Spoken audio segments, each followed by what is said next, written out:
Hi நண்பா, ஈனிங் நம்ம என்ன வீடியோ பார்க்க போறோம்னா டிசம்பர் 17ஆம் தேதி நைட்டு பெஞ்ச மழைக்கு எங்க ஊரு வெள்ளத்துல தத்தளிச்சிருச்சு.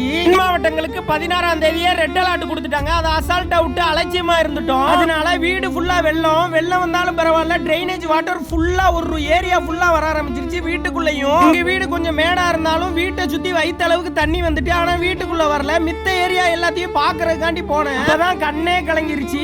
மக்கள்ல எவ்வளவு அவஸ்திப்படுறாங்கன்றத பார்க்கும்போது கொடுத்து ஏன் இவ்வளவு அசால்ட்டா இருந்துட்டோம்னு பாத்தீங்கன்னா, கடந்த 150 வருஷத்துல தென் மாவட்டத்துல வெள்ளம்னு ஒண்ணு வந்ததே கிடையாது. ஊர்ல மழை பெஞ்சாலும் உடனே தண்ணி வடிஞ்சிரும். எங்க வெள்ளம் வரப்போது நாங்க அசால்ட்டா விட்டுட்டோம். ஆனா வேஞ்சது சாதாரண மழை இல்ல, ராட்சச மழை. இருக்கிற ஏரி குளம் கம்மாய் மட்டும் இல்லாம பல வருஷமா தண்ணியே பார்க்காத எங்க ஆத்து பாலத்துக்கு மேல தண்ணி போச்சு. நீங்க இப்ப பாத்துக்கிட்டு இருக்கிறது எங்க ஊர் ஆறு இல்ல, எங்களுக்கு பக்கத்து ஊர். அந்த ஊர்ல வாழ்ற மக்கள் தண்ணிக்கு நடுவுல மாட்டிக்கிட்டாங்க. உங்களை எப்படி மீட் எடுத்தோம், எங்க ஊர்ல அடுத்து என்ன நடந்துச்சுன்ற ஃபுல் வீடியோ லிங்க் இந்த இடத்துல கொடுத்துருக்கேன். போய் மறக்காம பாருங்க நண்பா.